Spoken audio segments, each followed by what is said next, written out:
leitura no Evangelho de Mateus, capítulo 3, versículos de 1 a 12.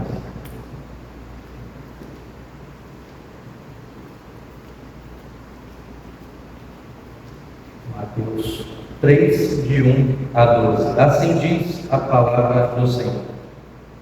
Naquele tempo, João Batista foi para o deserto da Judeia e começou a pregar, dizendo: arrependam-se dos seus pecados, porque o reino do céu está perto. A respeito de João, o profeta Isaías tinha escrito o seguinte: alguém está gritando no deserto, preparem um caminho para o Senhor passar, abram estradas retas para ele. João usava uma roupa feita de pelos de cabelo e um cinto de couro e comia gafanhotos e mel do mar. Os moradores de Jerusalém, da região da Judéia e de todos os lugares em volta do Rio Jordão iam ouvi-lo. Eles confessavam seus pecados e João os batizava no Rio Jordão. Quando João viu que muitos fariseus e saduceus vinham para serem batizados por ele, disse: ninhada de cobras venenosas, quem disse que vocês escaparão do terrível castigo que Deus vai mandar? Façam coisas que mostrem que vocês se arrependeram dos seus pecados. E não digam uns aos outros: Abraão é nosso antepassado, pois eu afirmo a vocês que até dessas pedras Deus pode fazer descendente de Abraão. O machado já está pronto para cortar as árvores pela raiz. Toda árvore que não dá frutas boas será cortada e jogada no fogo. Eu os batizo com água para mostrar que vocês se arrependeram dos seus pecados. Mas aquele que virá depois de mim os batizará com o Espírito Santo e fogo. Ele é mais importante do que eu, e não mereço a honra de carregar as suas sandálias. Com a pá que tem na mão, ele vai separar o trigo da palha, guardará o trigo no seu depósito, mas queimará a palha no fogo que nunca se apaga. Amém.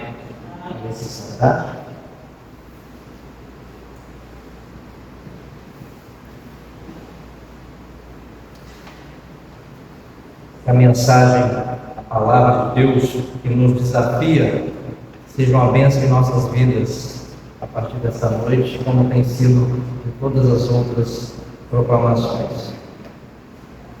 Desumanidade eliminada no fogo. Espírito Santo, água que rega a semente da humanidade do reino. Esse evangelho de Mateus 3, ele é fantástico. Ele nos dá muitos desafios. Em Jesus, aprendemos a participar do plano de restauração da nossa humanidade, cuidando da criação. O caos não é o fim, pois ao invés das águas que afogam, ele é a fonte da água que restaura. Redescobrimos que Deus mora conosco. Isso é Mateus. Mateus traz o Emanuel, Deus conosco. É sobre raízes, origens que precisam ser cuidadas, regadas de maneira especial, a fim de preservar a redescoberta de um amor original. E nós temos procurado falar sobre essa importância de redescobrir as nossas origens, redescobrir e revisitar o amor original. É preciso viver as raízes sem arrancar a árvore. O batismo do Jordão, ou o batismo no Rio Jordão, ele é muito interessante. Ele é altamente prático e simbólico. O Rio Jordão, na maior parte dele, ou pelo menos onde João batizava as pessoas, certamente não tinha uma correnteza forte. Certamente. Então, o rio que corre calmo leva embora tudo pelo que o crente se arrepende, poupando a vida do bode expiatório, que ao contrário da gente acolhida por João, esse bode era abandonado no deserto sozinho e entregue à própria sorte. Mais provável é que esse bode que está lá no Antigo Testamento e nas práticas de sacrifícios judaicos, esse bode em quem se depositava simbolicamente os pecados, esse bode tinha uma morte cruel, de fome, frio e medo agonizante. Não é muito cruel mandar um animal para o deserto para que os nossos pecados sejam eliminados? Então nós temos João realizando algo totalmente novo, um batismo que não mata, os pecados que vão sendo levados pelo rio. É um símbolo muito melhor, é um símbolo muito mais próximo da ideia de vida do que da ideia de morte. Um batismo de sustentabilidade. O lixo que as águas levam são simbólicos, ainda que reais. São maus desejos, ganância, egoísmo, desumanidade. É sustentabilidade completa. As águas permanecem limpas e o ser humano também. Olha que legal, né? As pessoas vão lá ser batizadas e simbolicamente são lavadas, não fica também suja a água, apesar de lavar dessas coisas horríveis que nós fazemos. E também a pessoa se limpa, obviamente, no rio, né? Quem já foi para a roça e onde não tem banheiro, o rio é um grande lugar onde você se higieniza. E aqui João ele usa, né, desse exemplo prático onde os pecados são levados pelo rio. A natureza expressa sua gratidão diante dessa proposta do batismo no Rio Jordão. A natureza expressa sua gratidão com louvores no canto dos pássaros, na abundância de peixes, na chuva no tempo certo, no solo fértil, nos materiais disponíveis para a construção de um abrigo confortável, com regulação térmica passiva, coleta de água da chuva e mesa posta para todas as pessoas. Essa é a ideia que está projetada no batismo de João Batista, ainda antes do batismo que virá e será maior que o dele. O lar não é o que se constrói debaixo de um telhado, mas na irmandade com a criação, a vida plena. Então João, ele traz já um batismo que ele se comunica, faz as pazes também com a natureza.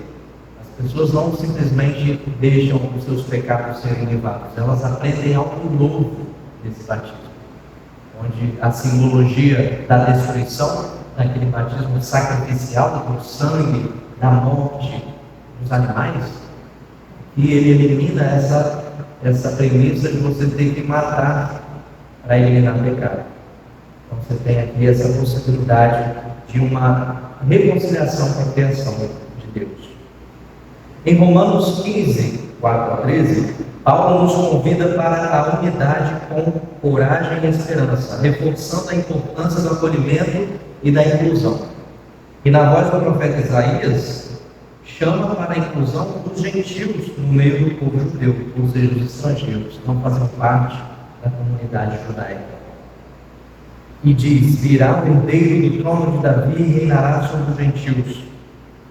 Por que Davi aparece nessa leitura de Romanos? E o que isso tem a ver com o Evangelho de Mateus, que tem ali o João batizando as pessoas e afirmando da vida de alguém que fará um batismo diferente, ainda mais diferente do que o dele? O que desmonta a ideia de um povo de raça pura, conforme procurou fazer a reforma de Esdras. A reforma de Esdras, ela é xenofóbica, ela elimina as pessoas que são estrangeiras do convívio de Israel. E aqui então nós temos em Romanos um resgate, onde as pessoas todas são convidadas a fazer parte da comunhão. E aí uma pergunta para vocês: quem foi a bisavó, parecendo quiz, daquelas que a gente fazia antigamente, né? As disputas bíblicas? Então, vou dar uma pergunta para vocês: quem foi a bisavó de Davi? Quem foi a bisavó de Davi? Vou dar uma dica, começa com R.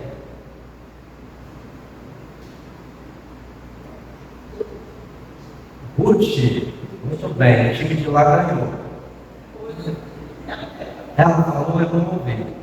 Então a gente divide o prêmio depois. Ruth quem foi a bisavó de Davi. Ruth, uma estrangeira moabita. Vocês se lembram da história de Ruth? Uma estrangeira moabita, portanto, uma representante dos gentios. Ela viu sua sogra Noemi abandonada, assim como ela estava também abandonada. Antes de ser acolhida e incluída, ela, Ruth, por sua própria vontade, buscou a Deus, movida pela Ruá, Espírito do encontro verdadeiro, da presença. Espírito Santo, que é a presença. Esse é o Espírito que moveu Ruth. Ao acolher sua sogra, foi acolhida e juntas construíram uma estratégia de inclusão, conforme os costumes da época, e edificaram um lar. Redescobriram as sementes, redescobriram o caminho. Qual como Ruth é importante? A gente fala muito do tronco de Jessé, né? Não, vamos lembrar daqui das mulheres, a importância de Ruth. Sem Ruth não tinha Jessé. Sem Ruth não tinha Jessé. A importância de Ruth aqui nessa acolhida do estrangeiro. A estratégia de inclusão de João promove acolhimento e relembra a atitude de Ruth. A situação de morte, de onde vai brotar a vida nova, é uma total mudança de direção, que busca com justiça e fidelidade. Somente possível pelo profundo desejo de igualdade, equidade e amor nas relações humanas. E do ser humano com a natureza. Então a gente tem uma conexão entre Ruth, as suas atitudes e o batismo de João. João também é acolhedor. Ele acolhe até as víboras, né? Os fariseus, aqueles que costumam atrapalhar a vida do povo. Então nós temos aqui a estratégia de inclusão que João promove no seu batismo, resgatando o modelo de Ruth. Ruth ela batalha para ser incluída a partir da inclusão. Ela batalha para ser acolhida a partir da acolhida que ela também promove. E aí, então, isso significa preparar um caminho com estradas retas para o Senhor. João não diz que agora virá um que vai preparar, na leitura. O João é um profeta que cumpre uma profecia. E a profecia de Isaías é que virá alguém para preparar estradas retas para o Senhor. E o que são estradas retas? Então eles estão chegando aqui nas raízes. Nas raízes.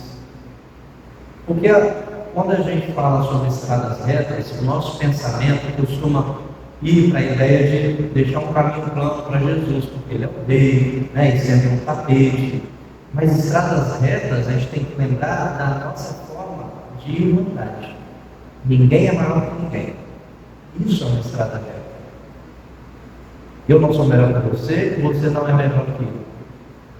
Ninguém é melhor que ninguém no reino de Deus. Um reino que chega falando assim, não é estradas retas que a gente pega um trator para tirar qualquer entulho, qualquer coisa que atrapalhe aquele caminho. Está falando sobre as relações humanas. As relações humanas são horizontais, não pode ter hierarquia. Então a gente percebe nesse anúncio de que virá aquele, a gente prepara para a chegada de Jesus, a igualdade. Como é que Jesus vai chegar no meio onde há hierarquia, onde um manda no outro, onde existe escravidão? Muitas vezes também compreendemos o arrependimento como um peso que deve ser identificado com o pecado. Nós fazemos nossa confissão de pecado. E essa ideia do pecado, que a gente martela tanto, a gente precisa também perceber uma outra coisa.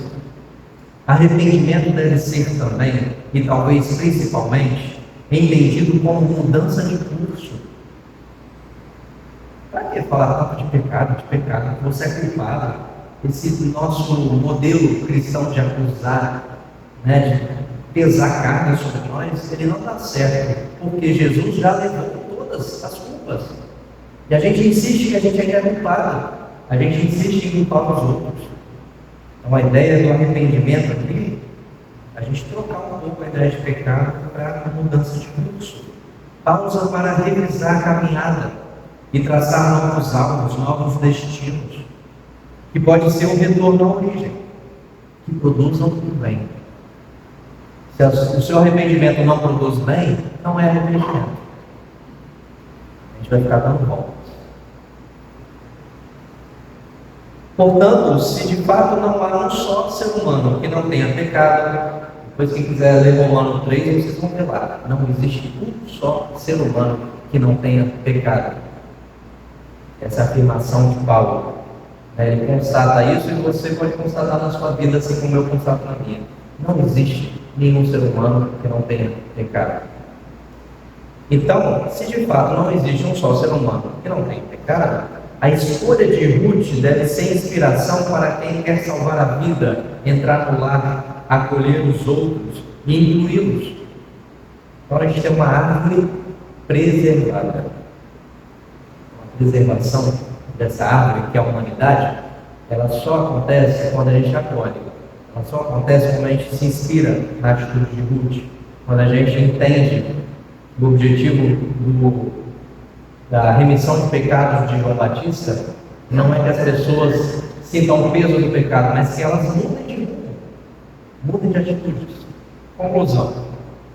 Assim como em Mateus 24, 36 a 44, a rotina cotidiana das pessoas, então é aquela cena que o nosso irmão reverendo Renatinho pregou aqui, duas pessoas estavam no campo, uma será levada e a outra deixada, né? Se lembra? Então isso é Mateus 24, 36 a 44.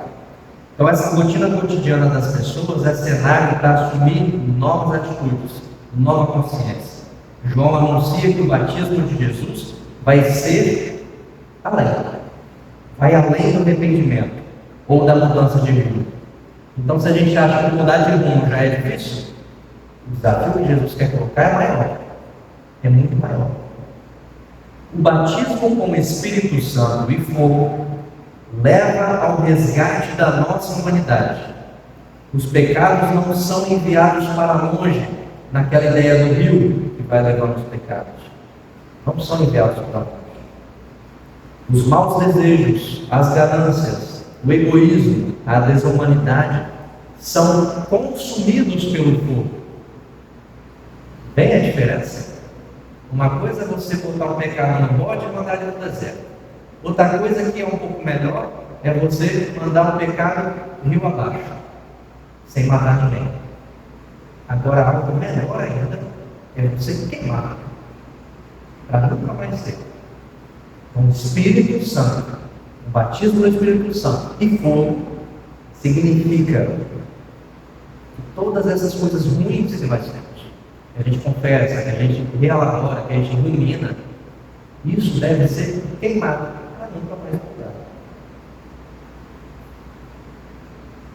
Então são eliminados da nossa vida para sempre. O batismo com o Espírito Santo e fogo opera ajustando a nós, humanos imperfeitos, restaurando a nossa humanidade, sem qualquer violência, apenas graça, preparando não um lugar de fuga, ou uma toca de contra-ataque, como a toca das víboras, mas um lar chamado Reino do Céu. Irmãs e irmãos, a mesa do Senhor, essa que está aqui, posta, é o centro desse novo lar, que nos acolhe e nos inclui, como em Mateus 14, 13 a 21, naquela grande banquete, aquele milagre que alimentou uma multidão. Como em Mateus 14, 13 a 21, vamos encontrar muita gente faminta de comida, de esperança, de justiça, de abraço, de abrigo, de cura, de liberdade. Gente com a alma ferida, cansada, com fome de algo novo. E aí o final é: deem vocês mesmos de comer. Amém. Amém.